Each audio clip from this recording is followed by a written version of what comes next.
नमस्कार दोस्तों, स्वागत है आपका स्टडी फॉर सिविल सर्विसेज में।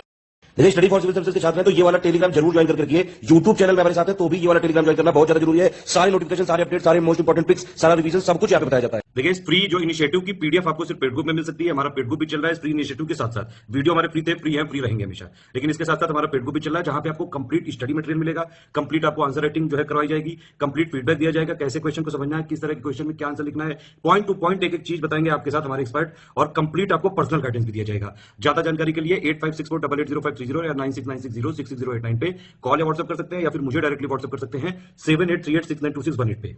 Hello everyone, my name is Saurabh Singh. Welcome to this new initiative. UP PCS GS mains के सिलेबस को 2021 के मेंस के लिए हम अभी से पढ़ रहे हैं। मैंने कल बात करी थी कि प्री और मेंस के बीच में आपके पास इतना समय नहीं होता है कि आप पूरा जीएस आप बीच में पढ़ सकें। आप रिवीजन अच्छे से कर सकते हैं उस टाइम में, इसलिए कोशिश आपकी होनी चाहिए कि प्रीलिम्स से पहले आप अपने जीएस का मैक्सिमम पोर्शन ख़त्म कर ले जाएं। इसी सीरीज़ में हमने कल 4 सवाल किए थे। उम्मीद है आपको ये इनिशिएटिव पसंद आया होगा। आपके अगर कोई सुझाव हो तो आप ज़रूर कमेंट सेक्शन में लिखिएगा। आगे बढ़ने से पहले मैं आपको बता दूं कि स्टडी फॉर सिविल सर्विसेज के जो भी प्रोग्राम्स हैं उनकी जानकारी के लिए आप इन 2 नंबर्स पे कॉल कर सकते हैं। और इसके अलावा हमारे ये फ्री टेलीग्राम चैनल ज्वाइन करिए। ये देखिए, इस नाम से आपको सर्च करना है @study for civil services। इस नाम से आप सर्च करेंगे, इस चैनल को ज्वाइन करिए। ज्वाइन करना यहाँ पे फ्री है। यहाँ पे जैसे जैसे प्रीलिम्स नज़दीक आएगा कुछ पिक्स वगैरह पिक्चर्स शेयर करते हैं, हमारे चैनल के द्वारा शेयर की जाती हैं, जिससे आप डायरेक्टली अपना रिवीजन कर सकते हैं। आपका बहुत टाइम यहाँ पे बच सकता है। ठीक है, तो पहला क्वेश्चन देखते हैं। देखिए 4 क्वेश्चन है आज भी, और इन क्वेश्चंस को हम डिटेल में पढ़ेंगे। कल हमने पढ़ा था स्वामी विवेकानंद जी के बारे में, तो स्वामी विवेकानंद का जो प्रबुद्ध भारत हम पढ़ा था। आज हम उसके बारे में और थोड़ा डिटेल में पढ़ेंगे। उनकी जो हमारी प्रीवियस नॉलेज है, कल की नॉलेज है, वो आज हमारे सवाल में और मदद करने वाली है। एक हमको डिटेल्ड उनके बारे में समझ धीरे धीरे डेवलप होगी। ठीक है, उसके अलावा दूसरा एक क्वेश्चन हम न्यूट्रिशन के बारे में करने वाले हैं। आपको पता है हंगर, पावर्टी, न्यूट्रिशन, ये सब आपके सिलेबस का पार्ट है। लगभग हर साल एक क्वेश्चन इसमें बनता है। पावर्टी को न्यूट्रिशन से जोड़ के, हंगर से जोड़ के। अभी तक यूपी पीसीएस ने न्यूट्रिशन पर डायरेक्टली सवाल नहीं पूछा है, तो आपसे मे बी इस साल 2021 के मेंस में पूछ लेगा। ठीक है, फिर है तीसरा क्वेश्चन है विनोबा भावे के ग्रामदान और भूदान मूवमेंट के बारे में। यूपीएससी ने इस पर सवाल किया हुआ है। तो क्वेश्चन है कि critically discuss the objectives of Bhoodan and Gramdan movement initiated by Acharya Vinoba Bhave and their success. जिन्होंने भूदान और ग्रामदान मूवमेंट आंदोलन शुरू किया था, तो उसके बारे में, उसकी सफलता के बारे में आपको बात करनी है। उसके क्या उद्देश्य थे उसके बारे में आपको बात करनी है। ठीक है, चौथा क्वेश्चन स्तूप, विहार और चैत्य के बारे में आपसे जानना चाहता है कि आपको इनके बारे में क्या जानकारी है, इनके आर्किटेक्चर्स के क्या डिफरेंसेस हैं, इनके ऑब्जेक्टिव्स क्या हैं। पहले तो इनकी वास्तुकला में कुछ अंतर होगा। दूसरा, ये तीनों बिल्डिंग अलग अलग क्यों थी, इनके क्या ऐसे विशेष फंक्शन थे। ठीक है, उसके बारे में आपको यहाँ पर लिखना है। यहाँ हमने बताया कि न्यूट्रिशन के बारे में सवाल है और ये रामकृष्ण मिशन के बारे में सवाल है। ठीक है, चलते हैं क्वेश्चन नंबर 1 की तरफ। क्वेश्चन नंबर 1 है, India is suffering from triple burden of malnutrition. Discuss also the important indicators of malnutrition. कहता है कि भारत कुपोषण के 13 बोझ से पीड़ित है। 13 बोझ, यानी कि कोई 3 तरीके के कुपोषण भारत में दिख रहे होंगे। तो इसकी आपको चर्चा करनी है। और कुपोषण का ज्ञात आपको कैसे होता है, कुपोषण के कोई संकेतक होंगे, तो उन संकेतकों पे आपको चर्चा करनी है। ठीक है, यह आपका सवाल है। इस तरीके का डायरेक्ट सवाल आपसे पूछ सकता है, या कोई एक डायरेक्ट स्कीम पूछ सकता है आपसे जो कुपोषण से लड़ने के लिए भारत चला रहा है। आपको पता होगा कि सबसे इम्पॉर्टेंट ऐसी स्कीम है पोषण अभियान, और अभी हाल ही में पोषण 2.0 या 2.0 रिलीज़ किया गया है। ठीक है, 2021 के बजट में देखने को हमको मिला है। तो या तो स्कीम पे डायरेक्टली सवाल आएगा, क्योंकि यूपी पीसीएस डायरेक्टली स्कीम से भी सवाल पूछता है। 8 नंबर के सवाल स्कीम्स डायरेक्टली पूछी जा रही हैं, तो वो एक तरीके का सवाल बन सकता है। या इस तरीके से बन सकता है जिसमें सवाल को 2 भागों में बांटा जाएगा। एक में आपके कुपोषण के प्रति ज्ञान को चेक किया जाएगा और दूसरे में सरकार क्या कर रही है वो चेक किया जाएगा। ठीक है, तो हम ये देखते हैं इस सवाल के बारे में। पहला पॉइंट ये कह रहा है हमें, देखिए 2 भाग में जब सवाल होता है तो 2 भाग में जवाब दीजिए, क्योंकि इक्वल मार्क्स आपको मिलते हैं। जैसे ये सवाल अगर 8 नंबर में आएगा तो 4 नंबर पहले भाग के लिए, 4 नंबर दूसरे भाग के लिए आपको मिलेंगे। तो आंसर सॉल्व करते समय, अभी से पढ़ते समय इस चीज़ को दिमाग में रखा करिए। 13 या triple burden of mall nutrition, यानी कि कोई 3 चीज़ें माल न्यूट्रिशन में आती हैं, पढ़ते हैं हम। Triple burden of mall nutrition include under nutrition, hidden hunger and child overweight. ठीक है, क्या क्या है? कुपोषण का ट्रिपल बोझ अगर हम बात करें, तिहरी बोझ अगर है, तो उसमें क्या क्या है? पहला तो कुपोषण है, फिर छिपी हुई भूख है। ठीक है, भूख और छिपी हुई भूख या हिडन हंगर में कुछ अंतर होता है, अभी हम बात करेंगे इसमें। और बच्चे का अधिक वजन या कम वजन, इस तरीके के भी आते हैं। ठीक है, तो हमने क्या कहा? 3 तरीके के माल न्यूट्रिशन है। एक में बच्चा अंडर न्यूट्रिशन है, कि कुपोषित है, कुपोषित है। ठीक है, यानी कि न्यूट्रिशन की कमी है। एक में चाइल्ड का ओवरवेट है, ओवरवेट मतलब जितना वजन होना चाहिए उससे उसका ज़्यादा वजन है, यानी कि इसमें ज़्यादा ही न्यूट्रिशन उसको मिल चुका है। और तीसरा है हिडन हंगर, छिपी हुई भूख। तीनों के बारे में आराम से पढ़ते हैं। अब हमने पहला बोला है कि अंडर न्यूट्रिशन, ध्यान से समझिएगा। पहला हमने बोला है अंडर न्यूट्रिशन, ये सब माल न्यूट्रिशन के अंदर आते हैं, सारे के सारे कुपोषण के अंदर ही हैं। कुपोषण मतलब क्या होता है? माल न्यूट्रिशन। कुपोषण मतलब होता है जितना पोषण होना चाहिए उससे कम या अधिक, कुपोषण की बात हो रही है यहाँ पर। कुपोषण, माल न्यूट्रिशन। ठीक है, उससे कम को भी माल न्यूट्रिशन माना जाएगा, उससे ज़्यादा को भी माल न्यूट्रिशन माना जाएगा। मतलब अगर आपको 100 कैलोरीज की ज़रूरत है, अगर आप 90 खा रहे हैं तो भी आप कुपोषित हैं, अगर 100 की जगह आप 120 खा रहे हैं तो भी आप कुपोषित हैं। ठीक है, फ़र्क सिर्फ इतना रहेगा कि अगर कम खा रहे हैं तो आपको अंडर न्यूट्रिशन कहा जाएगा। ठीक है, अंडर न्यूट्रिशन के अंदर आप आएंगे। अगर लेकिन आप ज़्यादा खा रहे हैं तो आप वज़न अधिक हो जाएगा और अधिक या ओवर न्यूट्रिशन कहा जाएगा उसको। ठीक है, तो अभी हमने बोला कि माल न्यूट्रिशन या कुपोषण, उसके 3 part, under nutrition, hidden hunger और ओवरवेट, यानी कि इन लोग को ज़्यादा न्यूट्रिशन मिल रहा है। ठीक है, ये हो गया। अब हम पढ़ते हैं अंडर न्यूट्रिशन के बारे में, यानी कि इसके बारे में, जिसमें आपको पोषण जो है ज़रूरत से कम मिल रहा है। तो जब पोषण आपको ज़रूरत से कम मिलता है तो उसमें 2 चीज़ें आती हैं। पहला होता है स्टंटिंग, दूसरा होता है वेस्टिंग। ये इंपॉर्टेंट वर्ड्स हैं, ध्यान से सुनिएगा। ज्योग्राफी ऑप्शनल के पेपर में यूपीएससी ने पूछ दिया था कि स्टंटिंग और वेस्टिंग के बीच का डिफरेंस आपको बताइए, ऑप्शनल में। ठीक है, तो ये जीएस में भी कभी ना कभी पूछ सकता है, कोई इसमें अचंभा नहीं है। तो एक होता है स्टंटिंग, एक होता है वेस्टिंग। इसमें आपको याद करना पड़ेगा कि कौन सी चीज़ क्या होती है। स्टंटिंग को कहते हैं नाटापन, ठीक है, और वेस्टिंग को कहते हैं निर्बलता। ठीक है, अब आपको यहीं से समझ में आ गया होगा, जिन लोग को हिंदी समझ में आती है, कि स्टंटिंग मतलब आपकी जो एज है उसके हिसाब से आपकी कुछ हाइट होनी चाहिए। अगर उस हाइट से आपकी हाइट कम है तो उसको आप नाटापन कहते हैं या स्टंटिंग कहते हैं। ठीक है, मान लीजिए 20 साल के हिसाब से या 14 साल का बच्चा है, 14 साल के हिसाब से उसकी हाइट कुछ इतनी होनी चाहिए थी, लेकिन उसके पास न्यूट्रिशन की कमी है इसलिए उसकी हाइट इतनी ही रह गई, तो आप उसको क्या कहोगे? ये बच्चा स्टंटिंग से पीड़ित है।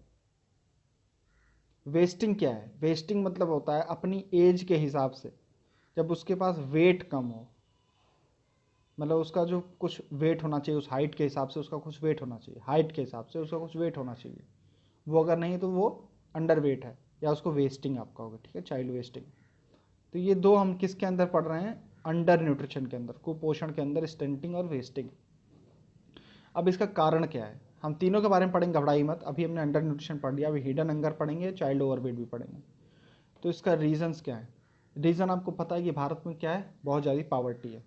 मल्टी डायमेंशनल पावर्टी इंडेक्स और ह्यूमन डेवलपमेंट इंडेक्स 2019 की जो रिपोर्ट थी वो कहती है कि दुनिया भर के जितने भी गरीब हैं उसके 28% भारत में रहते हैं। दुनिया भर में अगर 100 लोग गरीब हैं मान लीजिए, तो उसमें से 28 लोग कहाँ रह रहे हैं? सिर्फ भारत में रह रहे हैं, बाकी लोग अदर देशों में रह रहे हैं। तो इतनी बड़ी संख्या भारत में रहती हैं गरीबों की। तो इस तरीके से आपको अंदाज़ा लग जाएगा कि जब गरीबी है तो गरीबी हर चीज़ की जड़ है। गरीबी means you can't by food, आपकी फूड को खरीदने की सामर्थ्य जो है वो कम है। तो आपका जब सामर्थ्य कम है तो जाहिर सी बात है आप न्यूट्रिशन का तो भूल जाओ, आपको ये नहीं पता कि आपको 3 टाइम का खाना मिलेगा कि नहीं मिलेगा।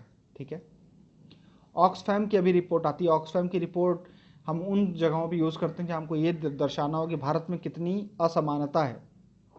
ऑक्सफैम की रिपोर्ट हर साल आती है, वो कुछ इस तरीके का फैक्ट लेके आती है कि जो टॉप रिच 1% है इंडिया के, मतलब जो सबसे रिचेस्ट 1% है भारत की, वो उस देश के करीब 70% वेल्थ के ऊपर उनका राज है।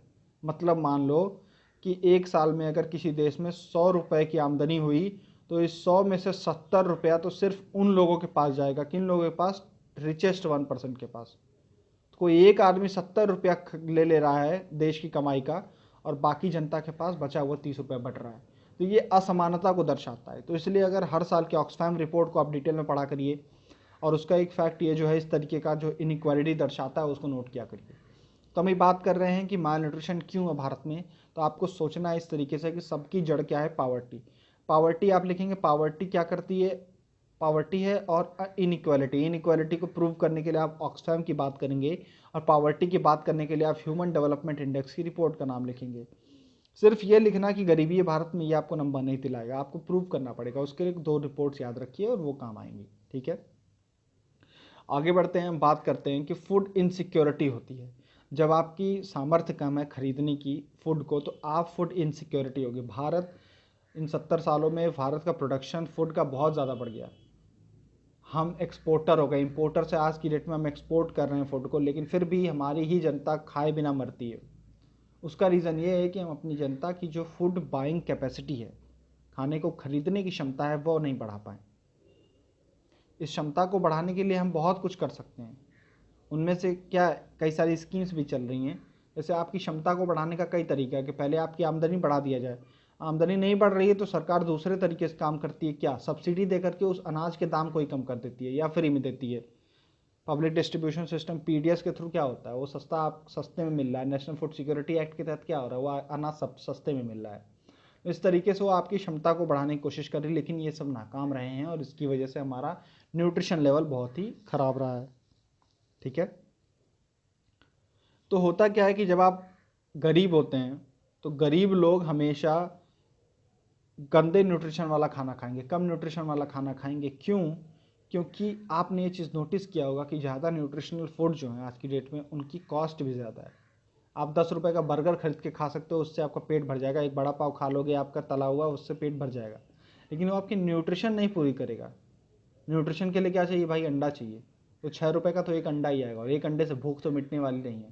तो 3 ग्राम 4 ग्राम प्रोटीन तो मिला, लेकिन क्या उससे भूख मिटेगी? नहीं मिटेगी। तो होता क्या है कि जैसे ही आप पुअर होते हैं तो आपकी 2 तरीके की कैपेसिटी कम हो जाती है। आपकी फूड बाइंग कैपेसिटी भी ख़त्म होगी, प्लस आपकी न्यूट्रिशनल फूड की खरीदने की क्षमता भी घट जाएगी। ये होती है समस्या गरीबी के साथ।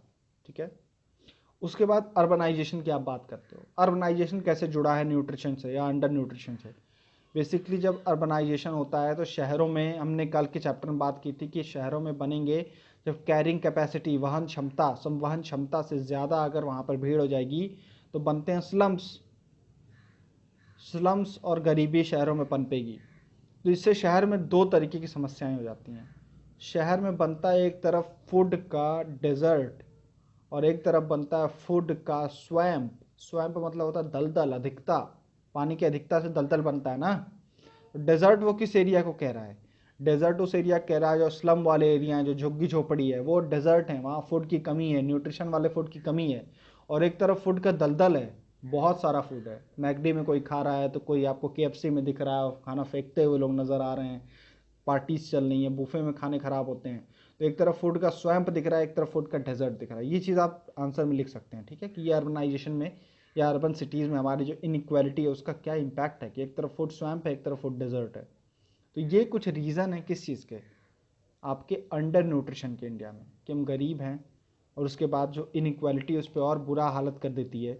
हमारी फूड कैरिंग कैपेसिटी कम रही है और तो और जो हमारी इनइक्वालिटी रही है उसकी ने अर्बनाइजेशन की वजह से या अदर रीज़न की वजह से एक तरफ फूड डेजर्ट क्रिएट किया है तो एक तरफ फूड स्वैम्प क्रिएट किया है। ठीक है,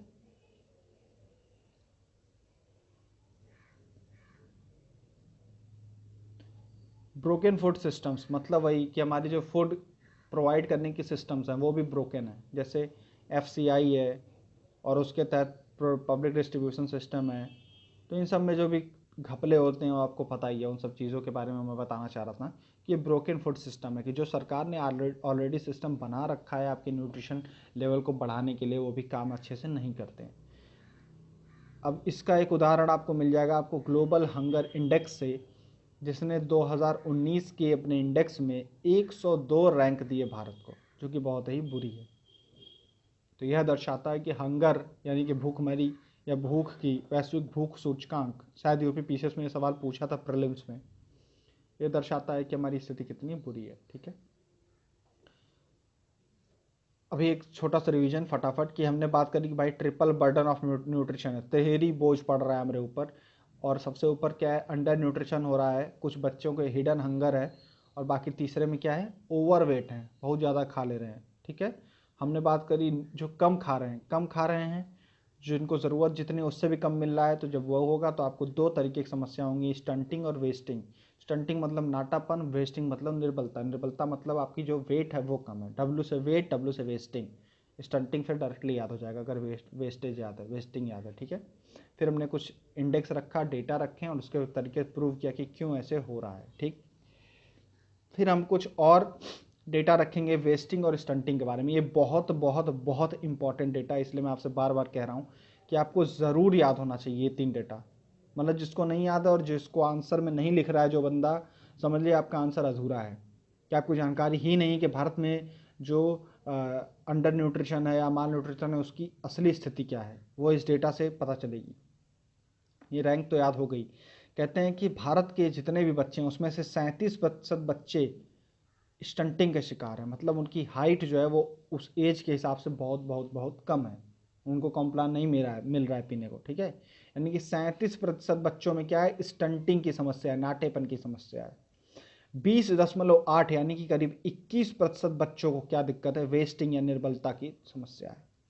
51% महिलाएं जो रिप्रोडक्टिव एज की हैं, रिप्रोडक्टिव एज मतलब जो प्रजनन आयु आपको पता है 49 साल की मानी जाती है, 49 साल तक मानी जाती है। ठीक है, तो 15 से 49 बेसिकली इसमें शायद गिना जाता है। तो ये नहीं भी याद हो तो बस इतना याद रख लो कि 51% जो वीमेन है उसमें एनेमिक है, यानी कि खून की कमी है उनके अंदर। एनेमिक का मतलब होता है खून की कमी होना। ठीक है, आयरन की कमी होना, खून की कमी होना, ये होता है एनीमिया।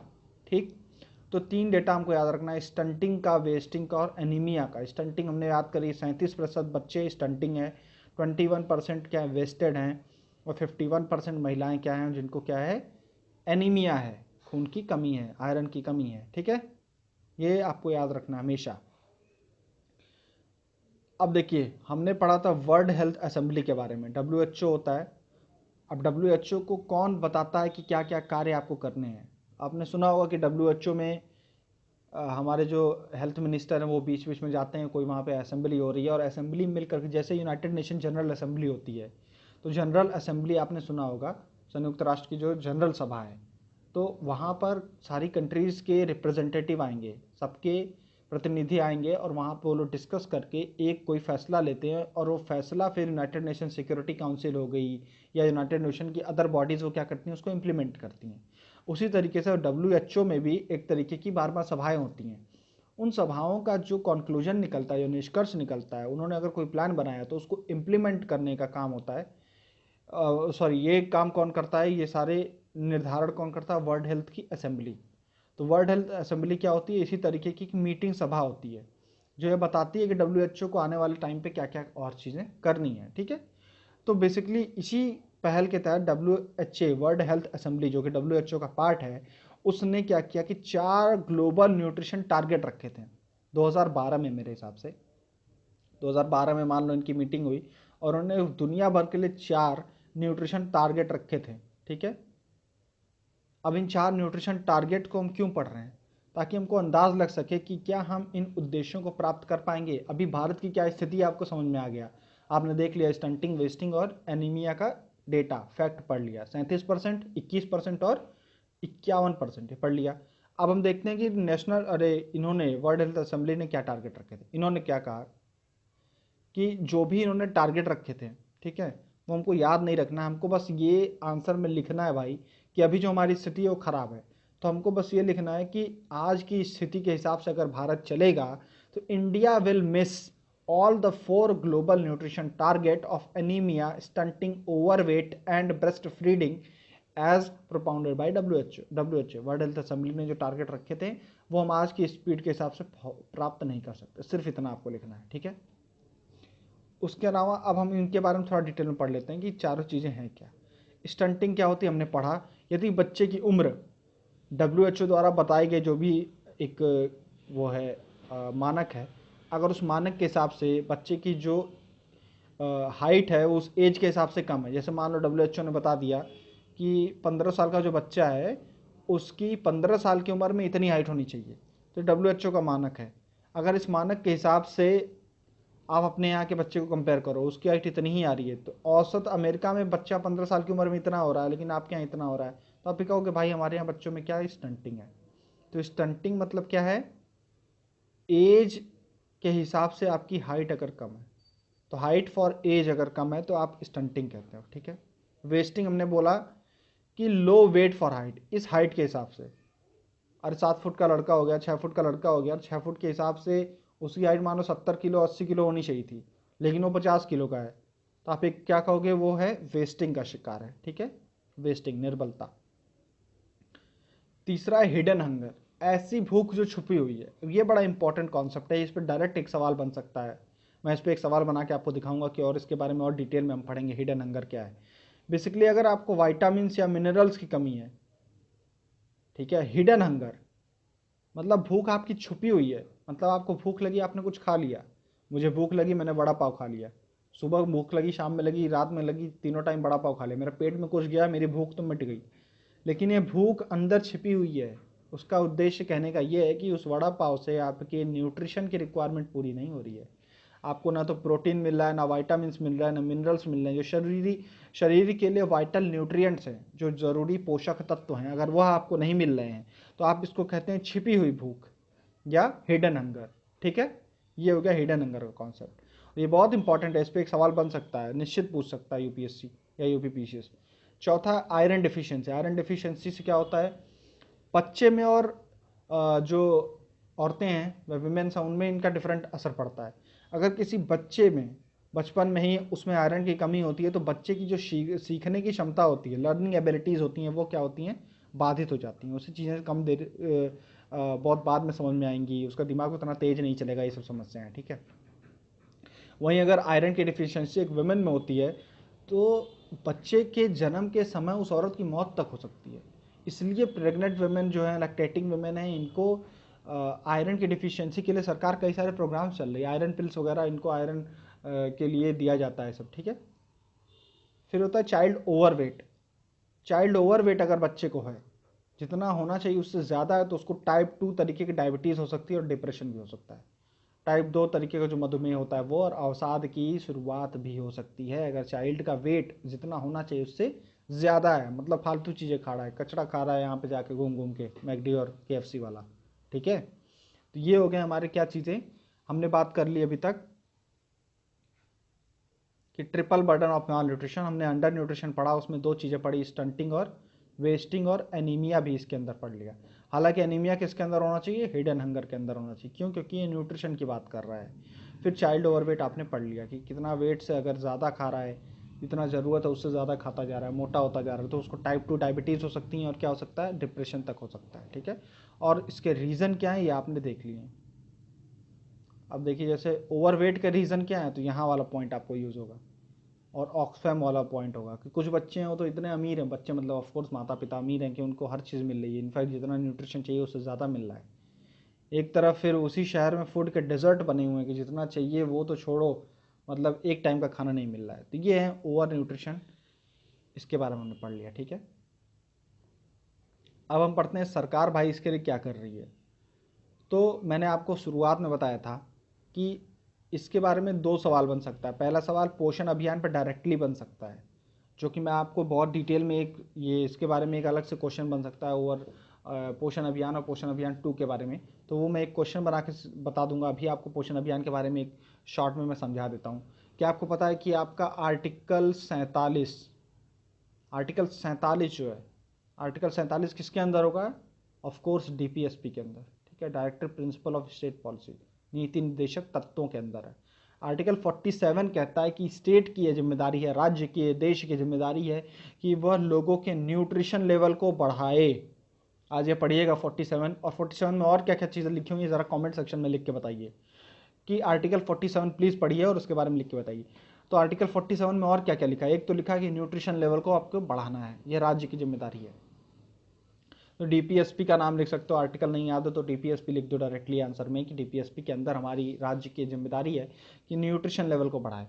उसी के तहत कई सारी स्कीम सरकार ले आती है और उसमें से सबसे रीसेंट जो चल रही है वो है पोषण अभियान। अभी इस पोषण का फुल फॉर्म भी है प्राइम मिनिस्टर ऐसा करके over arching scheme for nutrition ऐसे करके, लेकिन वो सब नहीं जानना, बस पोषण अभियान नाम से आप इसको याद रखिए। पोषण अभियान हमने बात करी कि हमारे यहाँ जो दिक्कत है क्या क्या है, स्टंटिंग की है, वेस्टिंग की है, वीमेन में खून की कमी एनीमिया है, और बच्चे कभी कभी जो पैदा होते हैं जब अगर उनकी माँ को ही न्यूट्रिशन की कमी रहेगी तो जो बच्चा पैदा होगा उसका वेट जो होता है, जो बच्चा पैदा हो रहा है उसका वेट भी कम होता है, ठीक है, जो एक हेल्दी बच्चे का वेट होना चाहिए उससे कम होता है। तो ऐसी स्थिति है हमारे यहाँ। तो इन 4 चीज़ों को टारगेट करने के लिए क्या चल रहा है आज की डेट में, पोषण अभियान चल रहा है।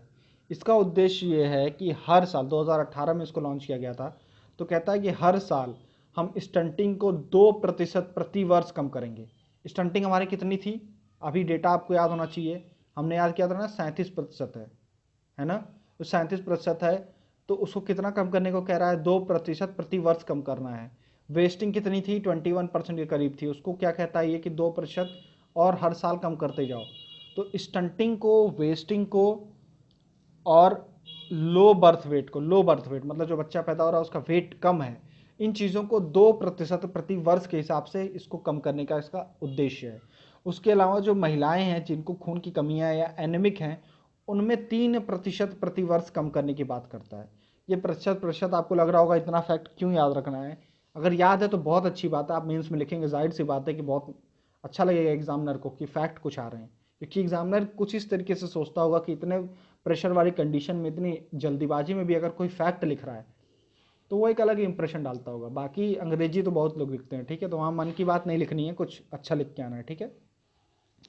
तो हमने बोला कि स्टंटिंग को, वेस्टिंग को और लो वेट को 2% प्रति वर्ष कम करना है, ठीक है, और इसके डेटा क्या है आपको याद है। उसके अलावा जो एनेमिक है महिलाएं उसको कितना प्रतिशत कम करना है, 3% प्रति वर्ष कम करना है, ठीक है। इस प्रकार से कुछ डेटा रखा गया था किसमें, पोषण अभियान के तहत।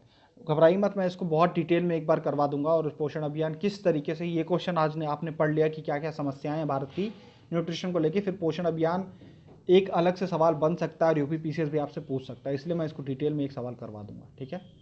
उसके अलावा आपने पढ़ा कि कुछ ऐसे भी लोग हैं जो ज़्यादा खा रहे हैं या ऐसी चीज़ें खा रहे हैं जिससे उनको न्यूट्रिशन नहीं मिल रहा है, जो हमने पढ़ा हिडन हंगर। उसके लिए eat right healthy movement, eat right movement करके, ईट राइट इंडिया मूवमेंट कौन लेके आया है, FSSAI, food Safety Standards Authority of India, food Safety Standards Authority of India, ये लेके आया क्या, eat right India. Eat right India, eat right का मतलब क्या है कि ठीक चीज़ खाओ भाई, वो चीज़ें खाओ जिसमें आपको न्यूट्रिशन मिल रहा है। ये जंक फूड जो होते हैं, ये बर्गर पिज्ज़ा, इन सब चीज़ों से बचाने के लिए, इन सब चीज़ों के प्रति आपको जागरूक करने के लिए कि इनसे बचने की ज़रूरत है, ये FSSAI एक तरीके का आपको एक तरीके का मूवमेंट लेके आया था, ठीक है। अच्छा, आप ये ज़रा बताइएगा कि FSSAI स्टैट्यूटरी बॉडी है या नहीं है, अगर स्टैट्यूटरी है यानी कि वैधानिक है तो किस एक्ट के थ्रू आई है, और वो एक्ट कब आई है। यूपी पीसीएस का पक्का पूछ सकता है आपसे 4 ऑप्शन दे करके कि किस साल में FSSAI बना हुआ है, ठीक है, ये सवाल बन सकता है। तो एक बार ज़रा बताइए कमेंट सेक्शन में किस वर्ष में ये बनाई गई है। दूसरा, WHO ने भी न्यूट्रिशन के लिए एक प्रोग्राम चलाया है, ज़रा बताइए उसका नाम क्या है, बहुत इंपॉर्टेंट प्रोग्राम है, ठीक है। WHO ने जो लिखा है वहाँ पर वो ज़रा बताइए मुझे, WHO का जो प्रोग्राम है किस लिए, न्यूट्रिशन के लिए, ज़रा बताइए क्या है। फिर नेक्स्ट है increasing affordability of nutritious food, पौष्टिक भोजन की गरीबों के खरीदने के सामर्थ्य को बढ़ाइए।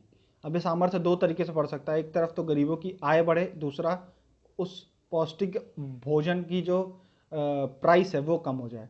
तो इन दोनों पे जो सरकार काम कर रही है आपको पता है, ठीक है। ICDS का नाम सुना होगा आपने, integrated child development scheme. Integrated child development scheme के तहत 6 चीज़ें दी जाती हैं आंगनवाड़ी सेंटर्स में बच्चों को। यूपी पीसीएस 2017 प्रीलिम्स में पूछा हुआ ये सवाल है कि इंटीग्रेटेड चाइल्ड डेवलपमेंट स्कीम में कौन कौन सी सर्विसेज दी जाती हैं। उसने 4-5 दिए थे और पूछा था इनमें से क्या उसमें नहीं दी जाती हैं।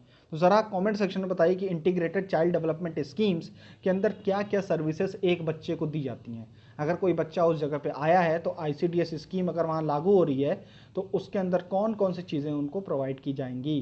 ये सवाल UPPCS में पूछा हुआ है और आपको पता है कि PCS रिपीट करते हैं सवाल, तो क्या पता 21 में फिर से पूछ दे, इसलिए ये सवाल ज़रा लिख के बताइए आप कि क्या क्या चीज़ें आपको ICDS के अंदर मिलती हैं। ठीक, तो ICDS के अंदर भी हम न्यूट्रिशन वगैरह प्रोवाइड कर रहे हैं, वैक्सीनेशन प्रोवाइड कर रहे हैं, ऐसी 6 चीज़ें प्रोवाइड कर रहे हैं, तो उनके बारे में आपको पढ़ना है। ठीक है, तो हमने अभी तक बात करी कि हम पोषण अभियान चला रहे हैं, उसके उद्देश्य क्या है हमने पढ़ लिया है।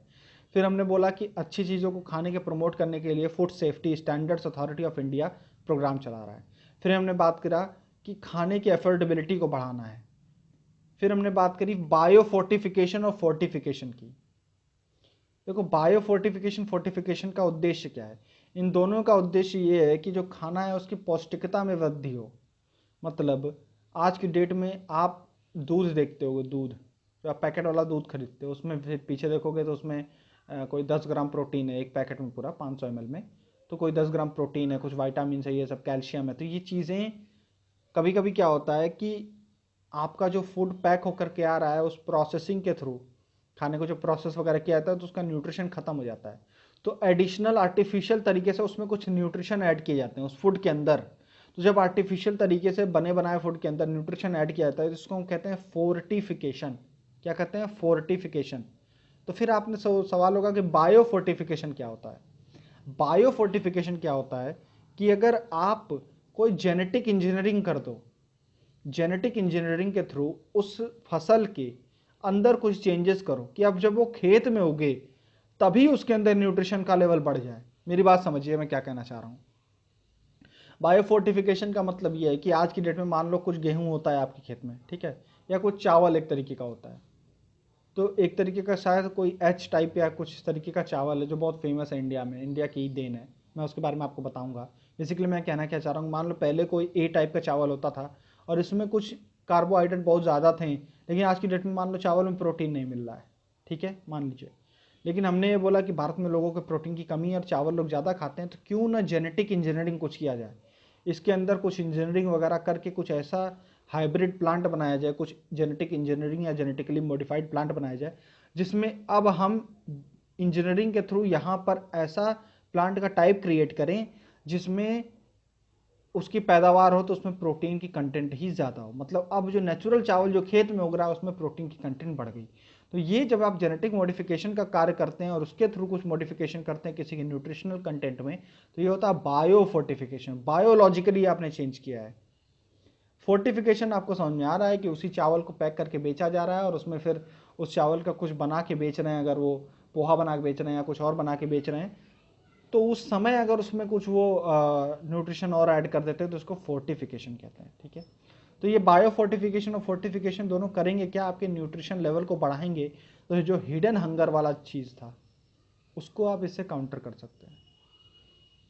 ठीक है, और फिर लास्ट में आप लिख सकते हैं कि पावर्टी वगैरह का ध्यान रखोगे तो वैसे भी आपका काम हो जाएगा।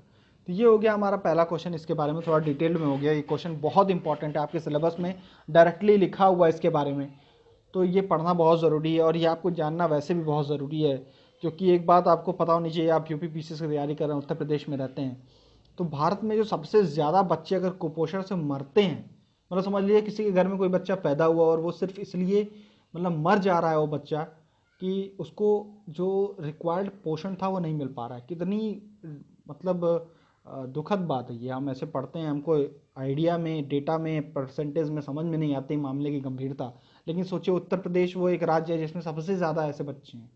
बिहार, छत्तीसगढ़, राजस्थान, उत्तर प्रदेश, ये 4 राज्य ऐसे हैं जहाँ सबसे ज़्यादा बच्चों की मौत इसकी वजह से होती है।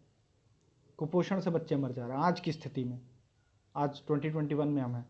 तो ये बहुत ही गंभीर चीज़ है, इसलिए आपको जानना चाहिए। ठीक है,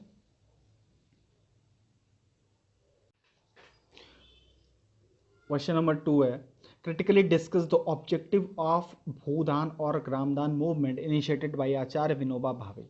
आचार्य विनोबा भावे द्वारा शुरू किया गया भूदान और ग्रामदान आंदोलन और उसके उद्देश्यों के बारे में आपको चर्चा करनी है। देखिए क्यों पूछा गया ये सवाल, ये UPSC में ये सवाल पूछ चुका है। आईएएस में, ठीक है। आपको पता है कि लैंड रिफॉर्म आपके सिलेबस का हिस्सा है, भूमि सुधार। भूमि सुधार के पार्ट के अंदर इसके बारे में आपको जानकारी होनी चाहिए, इसलिए ये सवाल आपसे पूछा गया है, ठीक है। बाकी पोस्ट इंडिपेंडेंस वाला जो पार्ट है आपका, इंडिया के बाद का सॉरी इंडिपेंडेंस के बाद का भारत, वो भी तो आपके पेपर 1 का हिस्सा है, उसमें भी ये सवाल बन सकता है, ठीक है। तो हम कहते हैं कि भूदान और ग्राम दान, नाम से पता है, हिंदी में आपको समझ में आ रहा होगा, भूमि का दान और ग्राम का दान, भूदान और ग्राम दान मूवमेंट। तो भूदान और Gramdan movement were led by Acharya Vinoba Bhave, which involved voluntary donation of land by rich land holding classes to poor landless masses, ठीक है। विनोबा भावे जी द्वारा शुरू किया गया, उनके नेतृत्व में शुरू किया गया आंदोलन, इसमें गरीब भूमिहीन वर्गों के लिए अमीर भूमि वाले वर्गों द्वारा स्वैच्छिक तरीके से भूमि का दान दिया गया था। स्वैच्छिक तरीके से उन्होंने, जिनके पास ज़मीन ज़्यादा थी, उन्होंने उन लोगों को ज़मीन दी जिनके पास ज़मीन थी ही नहीं। यह हुआ भूमि का दान, भूदान, ठीक है। इसको ब्लडलेस रिवॉल्यूशन कहते हैं, ब्लडलेस रो मतलब रक्तहीन क्रांति कहते हैं। रक्तहीन, रक्तहीन क्यों कह रहे हैं? क्योंकि यहाँ स्वैच्छिकता इन्वॉल्व है। वॉलंटरी तरीके से, किसी ने किसी को फोर्स नहीं किया, लोग खुद बढ़ चढ़ के सामने आए, उन्होंने कहा कि मतलब एक होड़ मच गई लोगों के अंदर कि अगर आप इतना दे रहे हैं, इतना एकड़ दे रहे हैं, तो मैं और ज़्यादा दूंगा। इस तरीके से करके एक हेल्दी कंपटीशन था और वो एक भूमि सुधार के तरीके से ये आंदोलन चला, और यहाँ पर एक तरीके का रक्तहीन क्रांति के रूप में इसको कहा जाता है, ठीक है। अगर इसका ऑब्जेक्टिव को देखें तो ये लार्जर ऑब्जेक्टिव, तो गवर्नमेंट का उस समय जो मेजर लार्ज ऑब्जेक्टिव चल रहा था वह क्या था? वह था लैंड रिफॉर्म्स। तो उस लैंड रिफॉर्म्स के लिए, भूमि सुधार जो उस समय चल रहा था, आपको पता है 1950 के बाद, जब आज़ादी के बाद भूमि सुधार चलते हैं, और उस समय कोई इस तरीके का रिवॉल्यूशन चल रहा है जहाँ पर स्वैच्छिक रूप से लोग अपनी भूमि का दान दे रहे हैं। तो एक तरीके से क्या था, एक भूमि सुधार, बड़े भूमि सुधार जो गवर्नमेंट के इनिशिएटिव थे उसका एक पार्ट था, ठीक है। विनोबा भावे जी अज्यूम करते हैं, he assumed that there are 50 million landless peasants in India. करीब 50 मिलियन भूमिहीन खेतिहर होंगे, किसान होंगे। तो इसलिए उन्होंने एक अपने लिए उद्देश्य रखा कि मैं करीब 50 मिलियन एकड़ ज़मीन इकट्ठा करूंगा इस आंदोलन के तहत पूरे भारत से, और उस तरीके से लोगों में इसको बांटूंगा, ठीक है।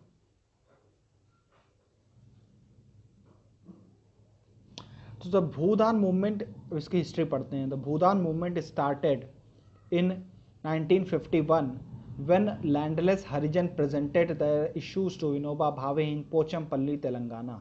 प्रीलिम्स का सवाल अगर पूछेगा तो पूछेगा कि कब शुरुआत हुई, तो 1951 में शुरुआत हुई। कहाँ से शुरुआत हुई? तो पोचमपल्ली तेलंगाना से शुरुआत हुई।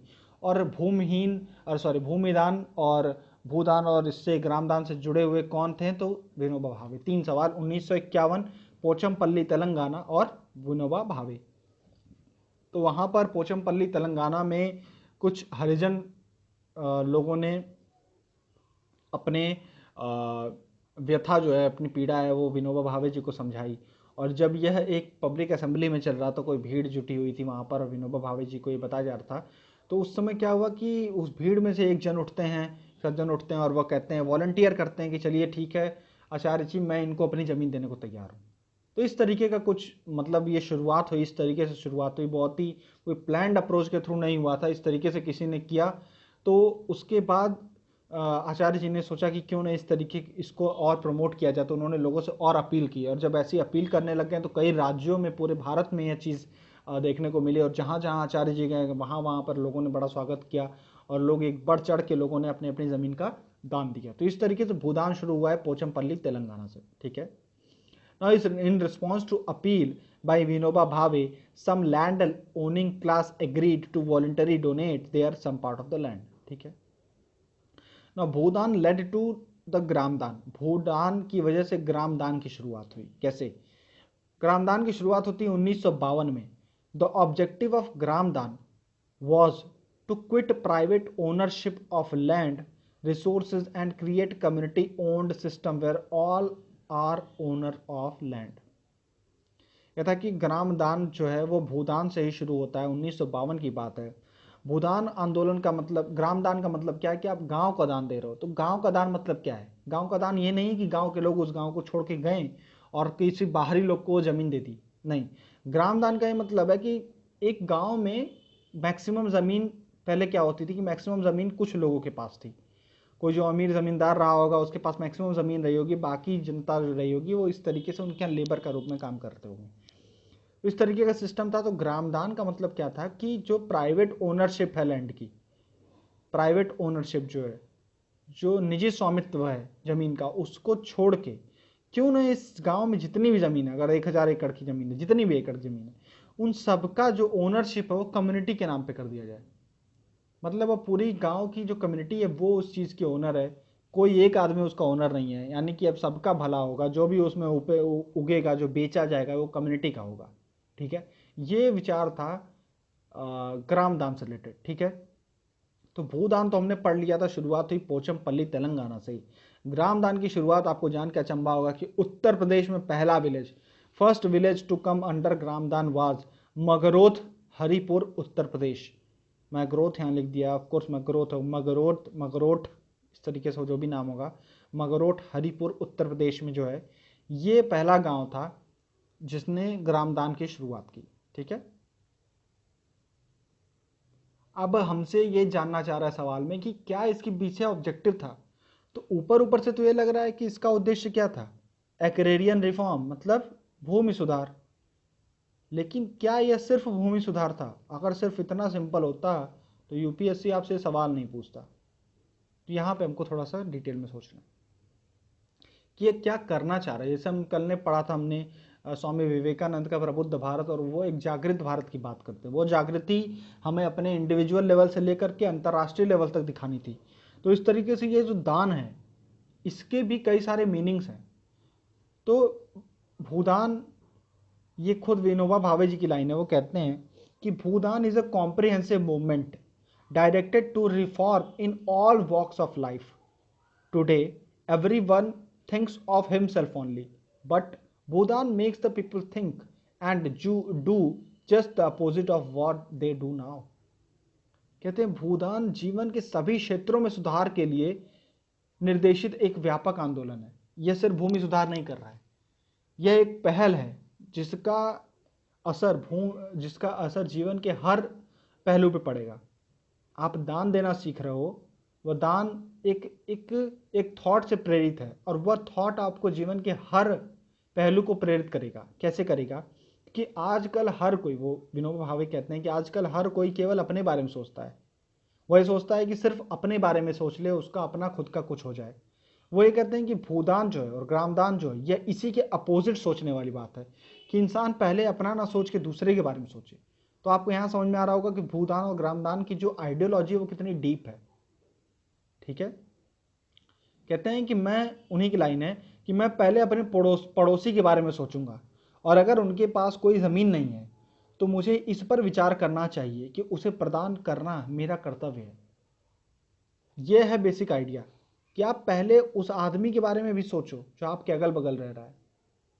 मतलब दुनिया सिर्फ सेल्फ कंसंट्रेटेड नहीं होना है, हमको सेल्फ कंसंट्रेटेड नहीं होना है। जैसे आज की डेट में कोविड का देख रहे हो आप, भारत ने वैक्सीन बना ली, कई सारी कंपनियां हैं, यूके है, जैसे यूके, यूएस है, इन्होंने बहुत सारे मिलियंस ऑफ डोजेज ऑर्डर किए हैं, लेकिन सिर्फ अपनी कंट्री के लिए। इंडिया क्या कर रहा है? इंडिया एक बात मानता है कि कोविड की लड़ाई में आप तब तक नहीं जीते थे जब तक सब कोई नहीं जीत रहा है। अगर एक आदमी भी हार रहा है, एक देश भी हार रहा है, तो आप हार रहे हो। क्यों? क्योंकि एक फैलने वाली बीमारी है। तो आपकी जीत तभी है जब सब कोई जीत रहा है, और इसके तहत भारत वैक्सीन सारे देशों को बांट रहा है। यह है भूदान ग्रामदान, यहाँ से देखिए प्रेरित। तो ये आइडियोलॉजी है कि आपको दूसरे के बारे में सोचना है, सिर्फ अपने बारे में नहीं सोचना है। इस तरीके के भारत की परिकल्पना कर रहे हैं आचार्य विनोबा भावे जी। In fact, it aims at the moral regeneration of the whole nation. यह पूरे देश के नैतिक उत्थान की बात करता है। क्या आपको इतनी नोबल थॉट दे रहा है कि आपको दूसरे के बारे में सोचना है। ठीक है, विनोबा भावे कहते हैं we hope to solve the economic difficulties in our society. जो आज की डेट में हमारे समाज में इकोनॉमिक डिफिकल्टीज हैं, आर्थिक कठिनाइयां हैं, कोई गरीब है, कोई अमीर है, कोई रिच है, कोई पुअर है, कोई इतना रिच है कि आपने ऑक्सफैम की रिपोर्ट पढ़ी होगी, और कोई इतना पुअर है कि उसको एक टाइम का खाना नहीं मिलता है, लोग कुपोषण से मर जा रहे हैं। ठीक है, तो ये डिफरेंस दिखा रहे हैं इंडिया का। तो आपको नहीं लगता कि अगर भूदान जैसे कोई विचारधारा होती, जिसमें एक अमीर को ये लग रहा होता कि यार मैंने जितना जुटा लिया है ये तो मतलब हद से ज़्यादा है, वो पूरे देश की गरीबी खत्म कर सकता है। आज की डेट में 1 2 4 परिवार ऐसे हैं भारत के। तो अगर उनके अंदर इस तरीके की कोई थिंकिंग होती, उनके अंदर इस तरीके का कोई विचार होता, तो आज यह स्थिति भारत की नहीं होती। ठीक है, या भारत या दुनिया भर में जो एक गरीब देश एक अमीर देश के बीच में जो डिफरेंस है वो ऐसा नहीं होता। तो ये इस भावना के बारे में बात करते हैं विनोबा भावे जी। दस इट्स ऑब्जेक्टिव्स और मल्टीपल, इसलिए इसके उद्देश्य जो थे वो कई सारे थे। पहला तो कृषि सुधार, वो डायरेक्ट आपको दिख रहा है कि कृषि सुधार, ज़्यादा लैंड, अब जिसके पास बहुत ज़्यादा लैंड है, ज़मींदार तो यहाँ रहता भी नहीं था, रह रहा है शहर में, उसका बेटा एक बार वो रेंट वगैरह लेने आ रहा है, खेती हो नहीं रही है, तो ज़मीन भी है कहने को भारत में, लेकिन वो खेती के लिए यूज़ भी नहीं हो रही है। जिसको सच में खेती करना है वो लेबर के रूप में कार्य कर रहा है। तो इस तरीके से जब ज़मीनें गरीबों तक गईं तो उन्होंने उसका यूज़ करना सीखा, और हमारी जो नेट सोन एरिया है वो बढ़ गया खेती में, और एरिया इंक्लूड हो गया। ठीक है, ये हो गया पहली बात। दूसरी चीज़, कुछ हद तक पॉवर्टी कम हुई होगी, और जो लेबर था आज की डेट में उसके पास खुद का खेत था, एक श्योरिटी थी। ठीक है, सोशल इम्पैक्ट इसका पड़ा होगा, गांव के बीच में, गांव में एक सोशल कैपिटल का फॉर्मेशन हुआ होगा, सौहार्द जो होता है वो बढ़ा होगा, दोनों कम्युनिटीज़ के बीच में, दो अगर कम्युनिटीज़ अलग अलग कम्युनिटीज़ हैं उनके बीच में और अच्छे रिलेशंस बने होंगे। ठीक है, ये एक तरीके का इम्पॉर्टेंट इसका रोल रहा। दूसरा, गरीबी उन्मूलन, आपको समझ में आ रहा है कैसे। तीसरा, एथिक्स में आपने पढ़ा होगा ट्रस्टीशिप का प्रिंसिपल, जिसमें गांधी जी कहते हैं कि ये सब कुछ जो दुनिया में है वो ईश्वर का है। जब वो ईश्वर का है तो आज की डेट में जो भी हमारे पास है वो हमारा प्राइवेट नहीं है, वो ईश्वर का है। तो अमीरों को ये अपील करते हैं कि आपको ये समझना चाहिए कि जो आपके पास है वो भगवान का दिया हुआ है, और भगवान के दिए हुए संपत्ति का आप रियल ओनर नहीं, आप सिर्फ एक तरीके के ट्रस्टी हैं। ट्रस्टी मतलब क्या होता है कि अगर किसी दूसरे की प्रॉपर्टी को मैनेज करने के लिए अगर किसी बंदे को आप रखते हैं तो उसको आप ट्रस्टी कहते हैं। जैसे वो कहते हैं कि भगवान की प्रॉपर्टी है लेकिन आप सिर्फ उसको मैनेज कर रहे हो, तो आप ट्रस्टी हो। और एज अ ट्रस्टी आपका काम यह होना चाहिए कि आप उस फंड का, उस पैसे का, उस प्रॉपर्टी का यूज़ उन लोगों के लिए भी करो जिनके पास वो प्रॉपर्टी नहीं पहुंच पा रही है। तो ट्रस्टीशिप का प्रिंसिपल वो सिर्फ ये कहना चाहते हैं इससे कि इनइक्वालिटी को कम करने के लिए। तो गांधी जी की जो आइडियोलॉजी है ट्रस्टीशिप की, कहीं ना कहीं विनोबा भावे की जो आइडियोलॉजी यहाँ पर वही दिख रही है। विनोबा भावे गांधी जी से बहुत प्रेरित थे।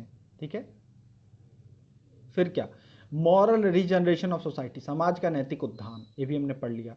Society which is based on compassion and needs, वह किस तरीके के समाज की स्थापना करना चाहते थे जो ज़रूरतों पर आधारित है, ग्रीड पर नहीं, लालच पे नहीं, ज़रूरत पर। ठीक है, power should be decentralised from village to village, उस शक्ति का जो विकेंद्रीकरण करना चाहते थे गांवों तक, गांव सशक्त हों।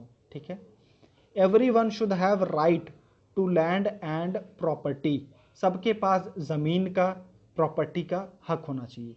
ये क्या है, ये विनोबा भावे की कुछ मेजर ऑब्जेक्टिव्स हैं जो हमको देखने को मिलते हैं किसमें, उनके भूदान और ग्रामदान में। अब आपको ये समझ में आ गया होगा कि भूदान ग्रामदान सिर्फ जो हम लैंड रिफॉर्म से जोड़ के बोलते हैं वो यही नहीं है, एक सोशल जस्टिस इसमें जुड़ा हुआ है।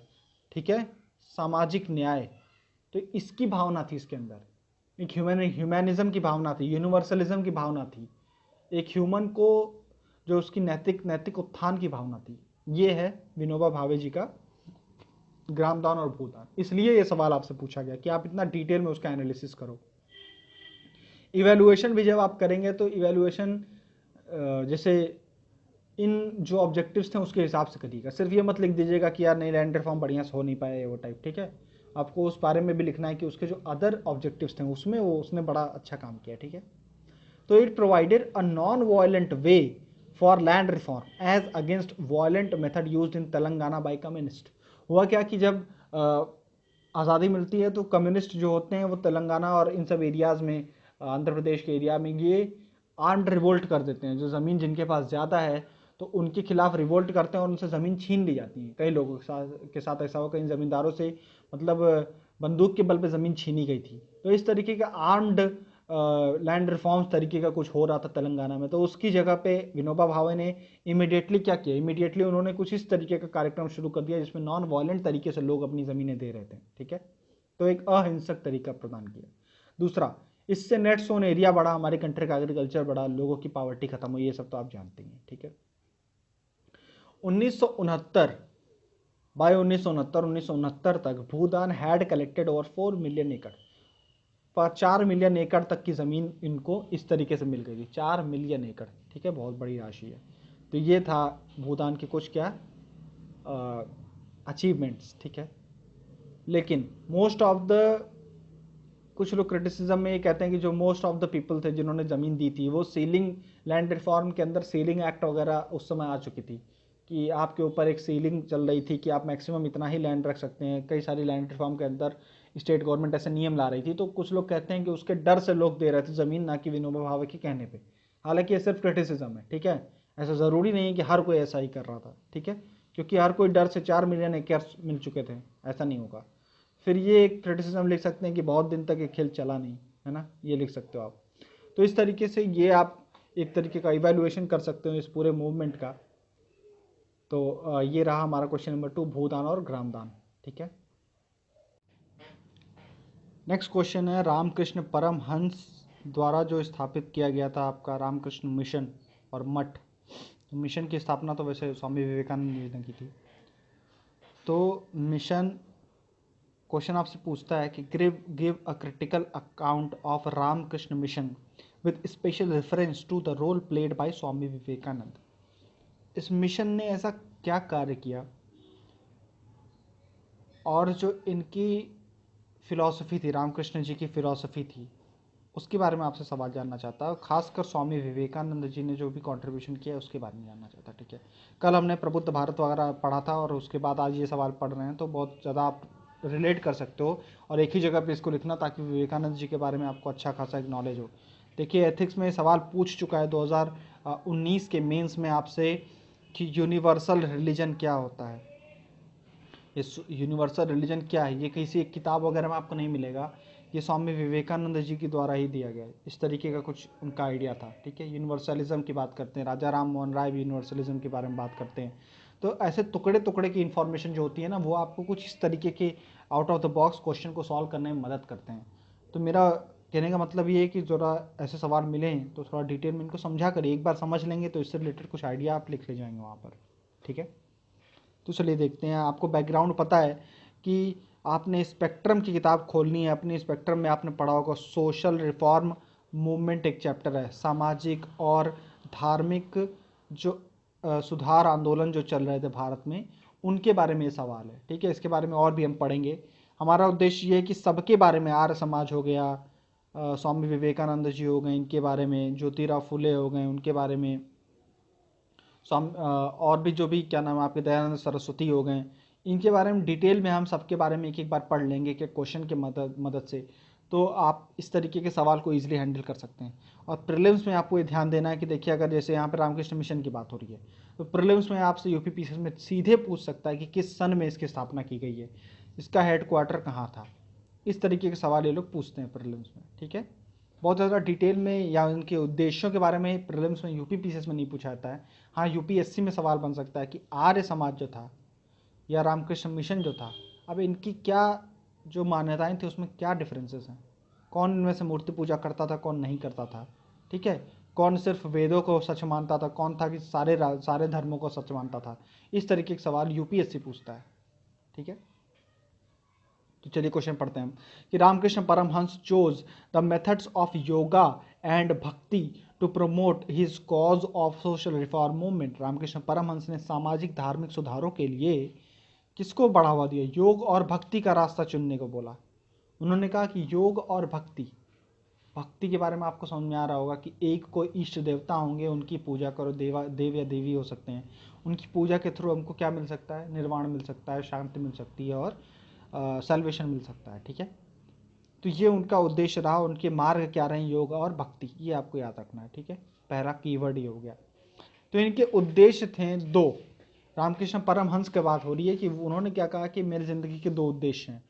पहला, I want to form a group of monk who will practice renunciation and spirituality and they will spread the teachings of वेदांत, ठीक है। एक उन्होंने कहा कि पहला उद्देश्य ये कि भिक्षुओं का एक ऐसा समूह बनाना है जो त्याग और आध्यात्मिकता का प्रयास का अभ्यास करेंगे और वेदांत की शिक्षाओं का प्रसार करेंगे, ठीक है। ये पहला उद्देश्य था। दूसरा उद्देश्य क्या था कि they carry out philanthropic works and see all are equal, serve humanity and spirituality. ध्यान से सुनिएगा, सिर्फ अंग्रेजी नहीं लिखी है, एक एक वर्ड बड़ा इंपॉर्टेंट है। पहला काम करना है आपको, फिलैंथ्रोपी करनी है। फिलैंथ्रोपी मतलब क्या है? समाज के लिए आपको कार्य करना है, समाज सेवा, फिलैंथ्रोपी। आपको सभी को इक्वल देखना है। यहीं से आपको समझ में आ जाएगा कि क्या ये लोग जाति पात में भरोसा रखते थे, क्या ये मेन वुमेन को इक्वल मान रहे हैं कि नहीं। ये एक लाइन बता देगी आपको, हाँ ये सबको इक्वल मानते हैं। सर्व करना है ह्यूमैनिटी को एज स्पिरिचुअलिटी। ये है विवेकानंद जी के लिए इंपॉर्टेंट, जो समझ लीजिए कि गुरु जी का उनको क्या मिल गया, एक मंत्र मिल गया कि सर्व ह्यूमैनिटी एज स्पिरिचुअलिटी। आप जैसे अपना अध्यात्म जो होता है आपका, आपका जो धर्म है, जो धार्मिक कार्य करते हैं आप, तो स्पिरिचुअलिटी है। ह्यूमैनिटी मतलब क्या है कि ह्यूमंस की सेवा करना, सभी को इक्वल समझना। तो वो कहते हैं कि भगवान की पूजा करना, भगवान की सेवा करना, ह्यूमन की पूजा करना, ह्यूमन की सेवा करना, अलग अलग रास्ते नहीं हैं। दोनों में एक सामंजस्य बैठा हो और इंसान की सेवा इस तरीके से करो जैसे कि तुम भगवान की सेवा कर रहे हो। तो स्वामी विवेकानंद जी की एक लाइन हमने कहीं पढ़ी थी, जो जिसमें वो कहते हैं कि मैं उस ईश्वर की सेवा करता हूँ या उस ईश्वर की आराधना करता हूँ जिसे कुछ नादान लोग मनुष्य कहते हैं।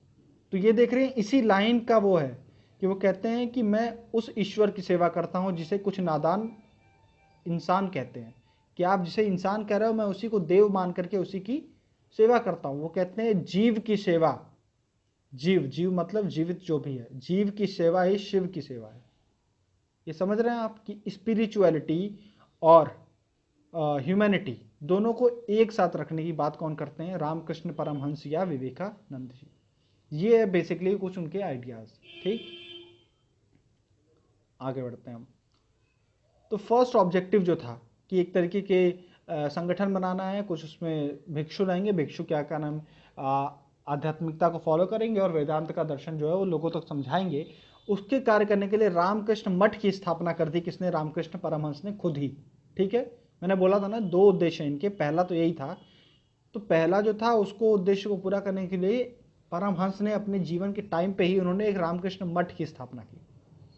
और उनके उद्देश्य कुछ ये रहे कि सल्वेशन को, यानी कि भक्ति के मार्ग के द्वारा ही आपको मुक्ति मिल सकती है, पहली चीज।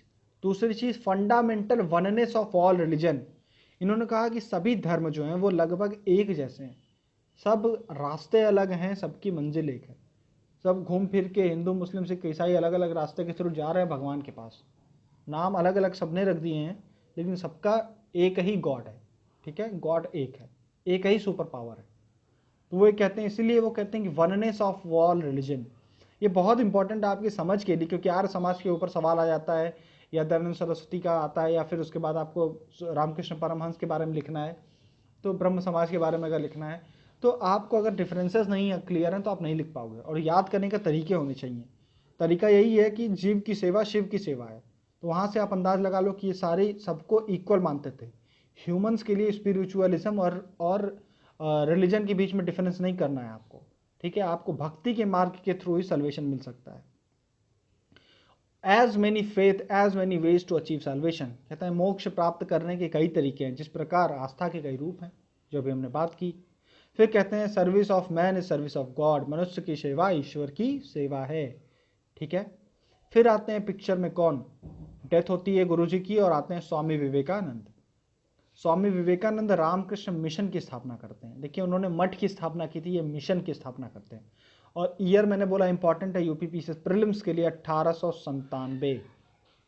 ठीक है, आर्य समाज की स्थापना कब हुई है जरा कमेंट सेक्शन में लिख के बताइएगा। यूपीपीसीएस में पूछ चुका है ये सवाल, शायद 2017 के प्रीलिम्स में पूछा है कि आर्य समाज की स्थापना कब हुई है। ठीक है, तो ये आपको पता होना चाहिए कि मिशन, रामकृष्ण मिशन की स्थापना 1897 में की गई है। ठीक है, 1897 में किसके द्वारा? स्वामी विवेकानंद के द्वारा। क्यों? ताकि जो दूसरा उद्देश्य था रामकृष्ण जी का, उसको पूरा किया जा सके। He reconciled the teachings with the contemporary social needs. बहुत इंपॉर्टेंट आ गया, जो उस समय के समकालीन समाज की जो जरूरतें थी उसके साथ उन्होंने अपने गुरु की शिक्षाओं का सामंजस्य बैठाने की कोशिश की। ठीक है, ये अब इसीलिए स्वामी विवेकानंद जी के बारे में पूछा है, क्योंकि वो कंटेम्प्ररी बात करते थे। हमने कल के टाइम पे पढ़ा था कि उन्होंने कैसे कहा है कि एम्पावरमेंट कैसे होना चाहिए। उन्होंने बोला था ना कि अगर गरीब आदमी एम्पावरमेंट तक नहीं जा पा रहा है तो एम्पावरमेंट को खुद चल के, सशक्तिकरण को खुद गरीब तक जाना चाहिए। हमें गरीब को एक तरीके का विक्टिम, एक तरीके का कमज़ोर, ग्रसित नहीं समझना है। हमको उसको नॉलेज देना है, उसकी आंखें खोलनी है और उसके बाद उसको इतना सशक्त करना है कि वह खुद से अपना रास्ता तय कर ले। ये उनकी सोच थी। तो इस तरीके से रामकृष्ण जी की जो भी आइडियाज़ थे उसको इन्होंने क्या रेलेवेंट जो था नए नए समाज के हिसाब से, उन्होंने उसके हिसाब से उसको डाला। ठीक है। दूसरा क्या इन्होंने कहा, वेदांत जो है वो रैशनल सिस्टम है। आपको वेदांत जो एक तर्क संगत प्रणाली है उसको मानना चाहिए। आप और धार्मिक ग्रंथों को पढ़ रहे हो, समझो, कोई बात नहीं, लेकिन वेदांत क्या है? उन्होंने कहा कि वेदांत उनमें से ज़्यादा तर्क संगत है। ठीक है, उसमें वो सुपरस्टिशन नहीं है, प्रेजुडिसेस नहीं है। ठीक है। He wanted to create coherence between परमार्थ एंड व्यवहार। परमार्थ क्या होता है? परमार्थ क्या होता है? जब आप कोई ऐसा काम कर रहे होते हो जो दूसरे के बेनिफिट में हो। और व्यवहार मतलब क्या होता है? जो आप दिन प्रतिदिन किसी भी कार्य को कर रहे होते हो उसके हिसाब से आपके व्यवहार का सृजन होता है। आपका व्यवहार क्या है उस हिसाब से देख के बताया जा सकता है। तो ये कहते हैं कि व्यवहार कभी कभी हमारा यूं इस तरीके का होता है, आम जिंदगी में हम ऐसा जिंदगी जी रहे हैं, लेकिन फिर आ गया महाशिवरात्रि का दिन। महाशिवरात्रि को हम क्या कहते हैं? आज परमार्थ करेंगे। एक दिन मंदिर चले जाएंगे, भंडारा करा दिया, ये करा दिया, वो करा दिया। तो कहते हैं कि आम जिंदगी में हमारे साथ क्या हो रहा है आज की डेट में कि हमारा व्यवहार और हमारा परमार्थ दोनों अलग अलग रास्ते पे हैं। कभी कभी ये साथ आते हैं, कोई विशेष अवसर, कोई व्रत है, कोई करवा रहा है, किसी तरीके का पूजा पाठ करा रहा है, कर्मकांड करवा रहा है, उस समय हम व्यवहार और परमार्थ एक साथ ले आते हैं। लेकिन वो ये कहते हैं कि नहीं, आपके व्यवहार और परमार्थ में तर्क मतलब एक तरीके का सामंजस्य होना चाहिए। आपका रोज का रोज व्यवहार ही ऐसा होना चाहिए जिसमें परमार्थ निहित हो, मतलब दूसरों के लिए जीने की बात करते हैं। ठीक है, जो परमहंस जी ने कहा था। तो he wanted to include spirituality in day to day life and in our conduct. दिन प्रतिदिन के जीवन में और हमारे आचरण में आध्यात्मिकता का संचार करना चाहते थे स्वामी विवेकानंद। ये सारे पॉइंट्स, आप कल के पॉइंट्स भूल मत जाना, ये सब चीज़ एक जगह लिखिए और उसको याद करिए। और इन पे नो डाउट एक सवाल यूपी पीसीएस के 2021 में पूछ सकता है आपसे, GS4 में या फिर इस तरीके से डायरेक्टली सेक्शन GS1 के पेपर में। ठीक है, तो ये हो गया इनके बाद। अब उन्होंने, जैसे आपको पता, रामकृष्ण मिशन भी क्या करता था और मठ ने भी क्या कहा था कि सारे धर्म एक जैसे हैं, कि रास्ते अलग हैं, सबकी मंजिल एक है। तो ये भी स्वामी विवेकानंद भी यही कहते हैं। ठीक है, जब ये 1893, ध्यान रखिएगा, 1893 में जाते हैं शिकागो में जो ये वर्ल्ड पार्लियामेंट ऑन रिलीजन होता है, पार्लियामेंट ऑन वर्ल्ड रिलीजन एक तरीके का कॉन्फ्रेंस रहता है, वहाँ पे एक भाषण देते हैं और वहाँ पे शुरुआत करते हैं। अपने भाषण की शुरुआत ही कहते हैं, brothers and sisters of America. अब इस एक लाइन का क्या ऐसा जादू हुआ कि करीब 2 मिनट तक लोग खड़े होकर के इनके लिए तालियां बजाते रह गए? इस एक लाइन में ऐसा क्या है? आपको क्या समझ में आ रहा है कि brothers and sisters of America? ऐसा उन्होंने इसलिए कहा क्योंकि मैक्सिमम जो बोलने वाले आए थे वहाँ पर, कोई बोलता है लेडीज एंड जेंटलमैन, कोई किस तरीके से, या फिर all the distinguished people present here, इस तरीके से संबोधित किया। उन्होंने कहा brothers and sisters of America. तो वो हिंदू धर्म को वहाँ पे रिप्रेजेंट कर रहे थे और उन्होंने पूरे हिंदू धर्म का, पूरे भारतीय कल्चर का जो निचोड़ है वो इस लाइन में दे दिया कि brothers and sisters of America, कि भारत में बैठा हुआ आदमी वो दुनिया के दूसरे कोने में अमेरिका के लोगों को अपना भाई और बहन मान रहा है, ब्रदर्स एंड सिस्टर। तो ये भारत की जो कल्चर है, वसुधैव कुटुंबकम, उसको दर्शाता है। पूरी पृथ्वी हमारी परिवार है, वसुधैव कुटुंबकम। उस रिलीजन के बारे में सबको एक तरीके का उन्होंने निचोड़ दे दिया एक लाइन में, और इसकी वजह से लोगों ने इतना सम्मान दिया उनको। तो ये मैं कहना चाह रहा हूँ कि वो सभी धर्मों की वननेस पे भरोसा रखते थे। उन्होंने कहा कि the isolationist tendency of Hinduism prevented it from rational inquiry which further promoted religious sanction of social evils. कहते हैं कि उस समय के भारत में क्या होता था कि सती हो रही है तो सती को भी बोलते थे कि धर्म ने कहा है सती करो। जो बच्चे हैं, चाइल्ड मैरिज उनका कर दिया जा रहा है। ठीक है, तो ये सब चीज़ें थी, इनको हर चीज़ को धर्म का जामा पहनाया गया था कि धर्म की अनुमति है, धर्म की अनुमति है। तो उन्होंने कहा था कि भारत में जो धर्म है, हिंदू धर्म जो है, हिंदू धर्म ने बहुत अलगाववादी स्थिति अपना रखी है। अलगाववादी का मतलब ये है कि वो अपने आप को बिल्कुल अलग मान रहा है। अलग इन द सेंस वो अपना क्रिटिसिज्म नहीं झेल सकता। उसने ये अलाउ नहीं किया कि लोग रिलीजियस स्क्रिप्चर पढ़ें, लोग रैशनैलिटी का प्रयोग करें, तर्क संगत तरीके से रिलीजियस चीज़ों के बारे में डिबेट करें, इसकी वजह से कोई चेंज हमारे रिलीजन में आ ही नहीं रहा है। और हर एक तरीके के सोशल इविल, सामाजिक बुराइयों को धर्म की मंजूरी मिली हुई है। तो इन्होंने उसके खिलाफ जाने को कहा, इसलिए उन्होंने तर्क संगत बात की और कहा कि वेदांत को फॉलो करो। वेदांत क्या है? वेदांत है आपके लिए तर्क संगत है वो, ठीक है। मासेस को उन्होंने कहा कि दो तरीके की एजुकेशन देनी चाहिए। जो भीड़ है, जो लोग हैं, उनको दो तरीके की एजुकेशन दो। पहला सेकुलर नॉलेज दो उनको, और दूसरी स्पिरिचुअल नॉलेज दो। सेकुलर नॉलेज मतलब क्या? धर्मनिरपेक्ष ज्ञान, मतलब उनको अर्थशास्त्र का ज्ञान होना चाहिए, उनको साइंस का ज्ञान होना चाहिए, फिजिक्स केमिस्ट्री के बारे में, मैथ्स के बारे में जानकारी होनी चाहिए, और उनको अपनी स्पिरिचुअलिटी का भी ज्ञान होना चाहिए। अब यहाँ पे आपको समझ में आ रहा होगा कि कुछ लोग होते हैं जो ये कहते हैं कि साइंस पढ़ाना है तो भाई अपने रिलीजन को भूल जा। इंडिया में भी ये डिबेट आपको देखने को मिलती है अक्सर, जो कहते हैं कि नेशनल साइंस डिबेट अगर हो रही है तो वहाँ पर फिर अपने वेदों की बात आप मत करिए कि उसमें कोई साइंस नहीं है। तो वो कहते हैं कि अपनी स्पिरिचुअलिटी का भी आपको ज्ञान होना चाहिए। आप अपना स्पिरिचुअल नॉलेज रखेंगे ना, आपको अपने कल्चर के बारे में प्राउड होगा।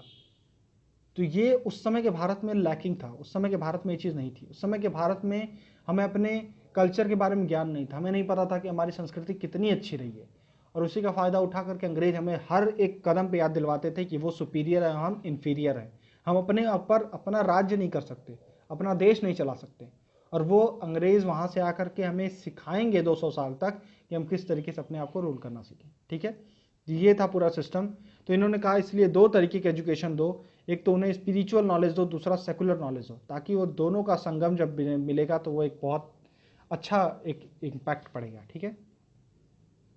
दुनिया के लिए उन्होंने संदेश दिया कि जो दुनिया में वेस्ट है, पश्चिमी राज्य, उनमें मटीरियलिज्म है, और जो ईस्टर्न है यानी कि इंडिया एज ए कंट्री, उसमें क्या है?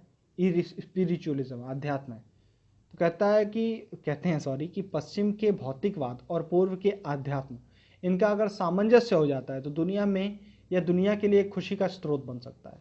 तो ये आपने देखा कि उतनी कितनी महान उनकी क्या नाम है सोच थी। तो अभी एक छोटा सा क्विक रिवीजन की पहली बात क्या कि सभी रिलीजन एक हैं। दूसरा, वेदांत और रैशनलिज्म को फॉलो करो।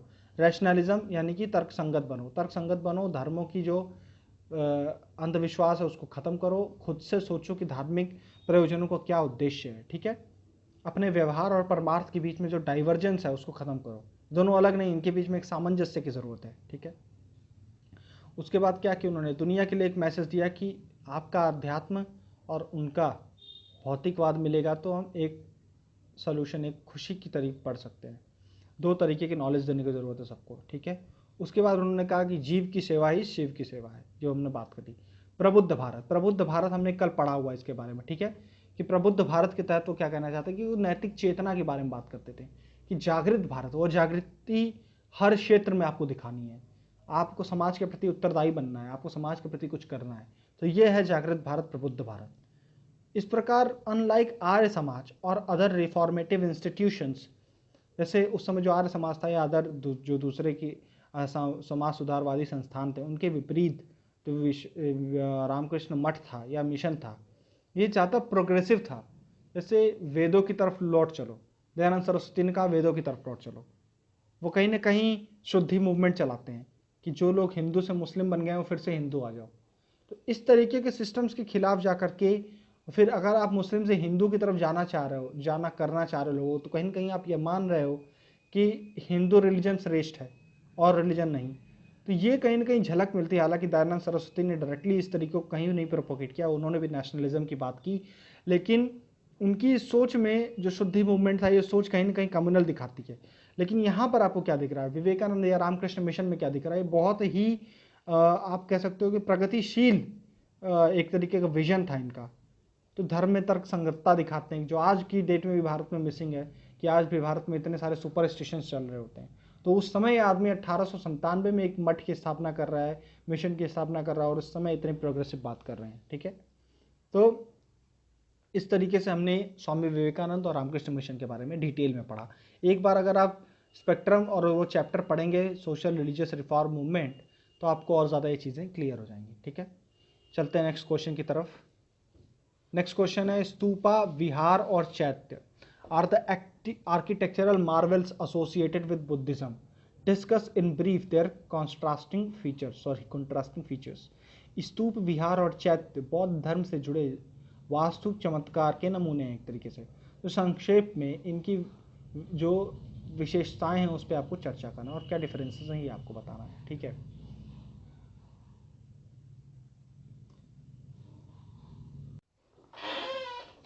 स्तूप, तो आपको स्तूप के बारे में पता होगा कि स्तूपा, देखिए अगर प्रीलिम्स में इस तरीके का सवाल आता है तो स्तूप के बारे में एक जानकारी, जैसे मुझे जहाँ तक याद आ रहा है एनसीईआरटी में मैंने पढ़ा था कि स्तूप बेसिकली क्या होता है, एक तरीके का ढेर होता है, ठीक है। किसी भी तरीके का ऐसा ज़मीन पे कोई ढेर बना दीजिए आप, टीला टाइप, टीला नुमा, तो उसको स्तूप कहा जाता था। अब ये स्तूप जैसा कोई स्ट्रक्चर जो वैदिक समय में भी मिला है, ठीक है, इतिहास में वैदिक टाइम पे भी स्तूप टाइप की जो चीज़ें हैं वो मिली हैं, लेकिन सबसे ज़्यादा ये पॉपुलर कब हुए हैं, लोकप्रिय कब हुए हैं? तो आपको पता है कि अशोक के टाइम पे लोग कहते हैं कि 84,000 स्तूप बनाए गए थे। तो यहाँ से आपको समझ में आ रहा होगा कि सबसे ज़्यादा पॉपुलर कब बनते हैं, मौर्यन टाइम पे, ठीक है। तो अब हम पढ़ते हैं स्तूप के बारे में। स्तूप सेमी स्फेरिकल माउंट्स होते हैं which are made on remains of Buddha और बुद्धिस्ट मॉन्क। अर्धवृत्ताकार टीले हैं जो बुद्ध या बौद्ध भिक्षुओं के अवशेषों पर बने हैं। स्टोरी क्या हुई, बुद्ध जी की जब डेथ होती है तो उसके टाइम पे उनके जो बॉडी के रिमेन्स होते हैं, जो अवशेष होते हैं, उन अवशेषों को बांट दिया जाता है और उन अवशेषों को ज़मीन में यहाँ रख करके और इसके ऊपर एक टीला नुमा स्ट्रक्चर बनाया जाता है और फिर इस टीले की ये लोग पूजा करते हैं। इससे इनको यह लगता है कि हाँ, एक बिलीफ है, एक मान्यता है कि बुद्ध जी हमारे नज़दीक हैं और इतने हज़ार साल बाद भी बुद्ध जी उनका मार्गदर्शन कर रहे हैं, ठीक है। ये है स्तूप की बेसिक फिलॉसफी, इस पे ये चीज़ बनना शुरू होती है, ठीक है, ये हमने पढ़ा। सच स्ट्रक्चर वर फाउंड इन वैदिक period also, but the large scale कब बने, अशोकन पीरियड में, कि ऐसे स्ट्रक्चर जो हैं वो वैदिक काल में ही पाए गए थे, लेकिन बहुत ज़्यादा ये कब बनना शुरू होते हैं, अशोक के काल में, ठीक है। फीचर्स क्या क्या हैं इसके, क्या इसके साथ अगर आपको स्तूप के ऊपर एक अलग क्वेश्चन आ सकता है आर्ट एंड कल्चर के अंदर, तो स्तूप के अंदर जो कुछ ये नाम है ये आपको पता होने चाहिए। हर्मिका, छत्री, वेदिका, तोरण, प्रदक्षिणा पथ, ठीक है, और अंड। यहीं पे डायग्राम बनाते हैं, समझते हैं। ये है अर्धवृत्ताकार या फिर सेमी स्फेरिकल माउंट। यहाँ पे हमने बोला कि अंदर ही क्या है, अंदर इनके अवशेष हैं। तो ये जो गोल सा आपने देखा होगा, कहीं भी आपने देखा अगर स्तूप, तो इसको कहते हैं अंड, ANDA, अंड, ठीक है, अंडानुमा इसलिए अंड कहते हैं, ठीक है। दूसरा, इसके ऊपर एक चौकोर इस तरीके का स्ट्रक्चर बनाया जाता है जिसको हम कहते हैं हर्मिका, ठीक है, हर्मिका के ऊपर एक छतरी नुमा स्ट्रक्चर बनाया जाता है, ठीक है। इस छतरी नुमा को छतरी कहते हैं, ठीक है, छतरी, ये हमने बनाई। ये कई बार क्या होता है कि ये जो स्तूप होता है इसकी हम बाउंड्री वॉल बना देते हैं, साइड में ऐसे पूरा बाउंड्री वॉल बना देंगे, ऐसे ऐसे ऐसे इसमें रेलिंग बना दोगे आप और ये बाउंड्री वॉल बन गई, ठीक है। और एंट्री के लिए यहाँ पे एक मेजर दरवाज़ा आप बना दोगे। तो ये जो दरवाज़ा आप एंट्री के लिए बनवाओगे इसको आप कहोगे क्या, तोरण। क्या कहोगे आप, तोरण द्वार। तो तोरण क्या है, एक तरीके की स्तूप के स्ट्रक्चर में जैसे यहाँ घुसने के लिए आप तोरण बनाते हो। इस जगह से जब आप घुसोगे तो आप सीढ़ी के थ्रू इस वाले स्थान पे पहुँचोगे। यहाँ पे मान लो यूँ है, ऐसे ही अंड के अंदर आप नहीं जा सकते हैं, ये जो एरिया है यहाँ तक आप पहुँचने के लिए सीढ़ी का स्तूप तक पहुँचते हैं सीढ़ी के थ्रू। तो ये अंड हो गया, इसके ऊपर आपने पढ़ा हर्मिका, इसके ऊपर छतरी, ये हो गया आपका तोरण, और ये रास्ता है, ये रास्ता हो गया प्रदक्षिणा पथ तो मंदिरों में भी होता है, आपने देखा होगा लोग जो देवी देवता होते हैं उनके किनारे किनारे प्रदक्षिणा कर रहे होते हैं ऐसे ऐसे। तो जो गोल गोल चक्कर काटने के लिए स्तूप के अगल बगल जो हम बना लेते हैं वो होती है प्रदक्षिणा पथ, ठीक है। तो ये हो गया आपका स्तूप का एक स्ट्रक्चर के। हर्मिका आपको पता होना चाहिए, छतरी पता होनी चाहिए, अंड पता होना चाहिए, आपको ये पता होना चाहिए, तोरण के बारे में पता होना चाहिए जो मेन एक एंट्री द्वार है, और एक प्रदक्षिणा पथ के बारे में पता होना चाहिए। सिर्फ इतना पता है तो आप स्तूप पे एक अच्छा आंसर लिख लोगे, ठीक है। अच्छा, एक स्तूप पे एक और सवाल बन सकता है कि स्तूप जो हैं वो आर्किटेक्चर के साथ साथ एक फ़िलासफ़ी को भी दर्शाते हैं। तो ये मैं एक सवाल आपको बना के दिखाऊंगा कि फ़िलासफ़ी किस तरीके से स्तूप के अंदर, एक दर्शन क्या है फिर इसके एक स्तूप का।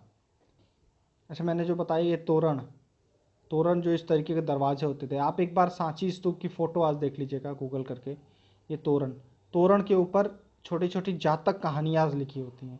बेसिकली जातक कहानियाँ क्या होती हैं, बुद्ध या बौद्ध भिक्षुओं से रिलेटेड जो कहानियाँ हैं, लोकप्रिय कहानियाँ हैं कि कुछ चमत्कारी कहानियाँ हैं, उनको इन पत्थरों को काट के इन पत्थरों के ऊपर उकेरा गया है। तो वो सांची के स्तूप में बेस्ट आपको दिखती है, इनको जातक कहानियाँ कहा जाता था। ठीक है, स्तूप हो गया। अब आते हैं चैत्य के बारे में। चैत्य और विहार के बीच में हम कुछ अंतर पढ़ेंगे। चैत्य क्या है? चैत्य एक तरीके से बुद्ध लोगों की मंदिर है। अब जैसे हमारे यहाँ मंदिर में क्या होती है, पूजा होती है, उसी तरीके से बुद्ध लोग पूजा करने के लिए चैत्यों का प्रयोग करते हैं। विहार तब क्या है? विहार वह जगह है जहाँ पर वो रहते थे। ठीक है, तो वो ऐसी जगह हैं जहाँ पर आपका वास होता है, वो है विहार। और चैत्य का है जहाँ पर उनकी पूजा पाठ होती है, तो ये उनकी मंदिर है। ये बनती कैसी थी? ये रॉक कट होती हैं, मतलब पत्थरों को काट के शैल कर्तित स्थापत्य हैं, रॉक कट आर्किटेक्चर हैं। ठीक है, और इनकी जो भीतरी दीवारें थी इनको पॉलिशिंग की जाती थी, मतलब इनको रगड़ वगड़ के खूब साफ सुथरा करके चमकीला कर दिया जाता था। तो इनकी अंदर की दीवारें पॉलिशिंग होती थी। ये इंपॉर्टेंट पॉइंट्स है, इसलिए बता रहा हूँ, ये पूछ सकता है आपसे कि जो रॉक्स हैं वो पॉलिश्ड हैं अनपॉलिश्ड हैं, इस तरीके से सवाल बनते हैं। तो अंदर की दीवारों को पॉलिश किया जाता था, पॉलिश्ड थी, और उसमें कुछ मोटिव्स थे, मतलब उनको कुछ कलाकृतियों के थ्रू सजाया भी गया था। कभी कभी प्रवेश द्वार को भी अच्छी तरीके से सजाया गया था, कभी कभी चैत्यों के जो प्रवेश द्वार थे उनको भी अच्छे तरीके से सजाया जाता था। ठीक है, ये हो गया चैत्य का। फिर ये एक तरीके के इसमें प्रेयर हॉल्स होते थे, हमने बताया पूजा करने के लिए, तो एक प्रेयर हॉल होगा और उसके लास्ट में एक स्तूप होगा। ज़रा इस तरीके समझते हैं कि मान लीजिए ये है आपका एंट्री पॉइंट, किसमें? एक चैत्य के अंदर। यहाँ से आप अंदर घुस रहे हो, जब आप इस मंदिर के अंदर घुसोगे तो ऐसा मान लीजिए मंदिर है और हम लोग ऊपर से देख रहे हैं। ठीक है, ये मंदिर है। तो इस एंड में हमने बताया कि इस एंड में क्या है? एंट्री है आपकी, और इस एंड में हमेशा यहाँ पे क्या होता था? स्तूप होता था। तो जैसे हम जाते हैं यहाँ मंदिर में, तो हमारे यहाँ लास्ट में देवी देवता की मंदिर मूर्ति तो होती है आखिरी में, जिसको आप क्या कहते हो? गर्भगृह। तो यहाँ से इसमें अंदर जाने में यहाँ पे आपको क्या मिलता था? स्तूप मिलता था। ठीक है, पहली चीज़। दूसरी चीज़, इनकी छतें भी सेमी स्फेरिकल होती थी इस तरीके। कई बार आप चर्चों में गए होंगे, चर्चों की आपने जो छत देखी होगी इस तरीके, हालांकि वो कुछ इस तरीके से होती हैं चर्च में, लेकिन यहाँ पे कुछ इस तरीके की छतें हुआ करती थी, सेमी स्फेरिकल छतें होती थी। कोई एक चैत्य, आप कारले चैत्य, कारले चैत्य का वीडियो देखिएगा, मैं क्या कह रहा हूँ वो समझ में आ जाएगा आपको। ठीक है, तो मैंने बताया कि एक प्रेयर हॉल होता है और उसके लास्ट में दूसरे एंड पे क्या होगा? स्तूप मिलेगा आपको। ये हो गया कारले चैत्य, सबसे लार्जेस्ट चैत्य है भारत का। कारले कहाँ पर है जरा लिख के बताइएगा। It had a spindle ending and semi spherical rear end, मतलब जो यह जो पूरी चैत्य है उसका जो ये दूसरा सिरा है वो भी इस तरीके का है, मतलब छत तो ऐसी है ही, वो बिल्डिंग नीचे ऊपर से देखने में इस तरीके की दिखेगी, इस तरीके की सेमी स्फेरिकल टाइप का पूरा बिल्डिंग भी बनाए थे वो लोग। मतलब यहाँ से आप इंटर करोगे तो यहाँ पर ये सब दीवारें हैं जो ऊपर की तरफ खड़ी होंगी, और इधर यहाँ पे आपको स्तूप मिलेगा, और इसके पीछे भी इस तरीके का पूरा सिस्टम होगा, और छत भी आपकी ऐसी होगी। ठीक है, ये है पूरा। एक आप वीडियो देख लीजिएगा, फोटो देख लीजिएगा, आपको समझ में आ जाएगा। और जब आप पूरे चैत्य में घुसेंगे तो यहाँ से लेके यहाँ तक ये पूरे लाइन से पिलर्स होते हैं, इन पिलर्स के ऊपर एक खड़ी होती है, यहाँ स्तूप रहता है, और ये लास्ट में इस तरीके से होते हैं, स्पाइडल एंडिंग इसको कहते हैं। ठीक है किस लिए? ये पूजा के लिए। ठीक, उसके बाद क्या आते हैं? विहार आते हैं। विहार किस लिए? रिसाइडिंग के लिए, वह स्थान जहाँ बौद्ध भिक्षु निवास करते थे। ठीक है, ऐसे विहार जैसे अजंता एलोरा है, तो यहाँ पर आपको क्या देखते हैं? विहार हैं एक तरीके के। ठीक है, कारले क्या है? चैत्य। चैत्य में क्या करना है? पूजा करना है। विहार में क्या है? स्थान ऐसे हैं जहाँ पर वो रहेंगे। विहार का स्ट्रक्चर जब आप देखेंगे तो कई जगह आपको ऐसे देखेंगे कि एक तरीके का खूब बड़ा सा हॉल है, ठीक है, और उसमें ऐसे ऐसे छोटे छोटे कमरे बने हुए हैं, और यहाँ पे वरांदा है, तो यहाँ पे आपको एक वरांदा मिलेगा, और इस कमरे में घुसो, इस कमरे में घुसो, ऐसे ऐसे। तो ये एक एक कमरा है और एक भिक्षु को अलॉट किया जाता होगा। ठीक है, इसके अंदर जब आप घुसोगे, इसके अंदर मान लीजिए एक कमरे के अंदर घुसे तो एक तरीके का इस तरीके से मतलब रॉक का, पत्थर का एक तरीके का बेड नुमा स्ट्रक्चर था, जिसपे वो सोते होंगे या मेडिटेट वगैरह कर सकते हैं। ठीक है, और ये बाहर आकर के एक तरफ डाइनिंग के लिए एक पत्थर काट के रखा होता था, उस पर फिर वो खाना वाना खाना है उसके लिए बना होता था। तो विहार वाले जो स्पेस हैं वो किस लिए फेमस थे? वो जगहें थी जहाँ वो रहते थे, वहाँ पे अपने ज्ञान मान का डिस्कशन वगैरह करना है, ये सब करना है। वहाँ पे एक बरामदा होता था, कमरे होते थे, कमरे में वो पत्थरनुमा स्ट्रक्चर्स होते थे जिसपे वो सोते थे, बेडनुमा है। कोई भी बिहार का वीडियो देखिएगा आपको समझ में आ जाएगा। अजंता इसका एक एग्जाम्पल है। और यह भी शैल कर्तित थे, मतलब रॉक कट थे। तो जो भी बुद्धिस्ट आर्किटेक्चर हैं उसमें मैक्सिमम जो चैत्य और विहार मिले हैं वो रॉक कट टाइप मिले हैं। और स्तूप के बारे में तो आपको जानकारी हो ही गई है, ठीक है। तो इस प्रकार हमने ये भी पढ़ लिया आज। हम स्तूप के बारे में एक डिटेल क्वेश्चन कर सकते हैं, प्लस अजंता और एलोरा के बारे में एक एक क्वेश्चन मैं आपको अलग से करवाऊंगा। और जब हम अजंता एलोरा की बात करते हैं तो हम सिर्फ बुद्धिज़्म की बात नहीं करेंगे और भी रिलीजन की बात करेंगे। देखिए एक क्वेश्चन आपसे ऐसे पूछ सकता है मेंस में कि आपको अजंता के बारे में ही लिखने को कह दे, तो सिर्फ आप अपना ज्ञान जो है वो चैत्य और विहार से नहीं लिख सकते हैं। आप जब आपको अजंता के बारे में लिखना होगा तो अजंता के बारे में आपको लिखते समय अजंता की पेंटिंग्स के बारे में भी लिखना पड़ेगा, किन धर्मों का वहाँ पर रिप्रेजेंटेशन है ये लिखना पड़ेगा, अजंता की लोकेशन लिखनी पड़ेगी, वहाँ पे जो विशेषकर जो विहार मिला है, चैत्य मिला है, उसके बारे में कुछ आपको लिखना पड़ेगा, ठीक है।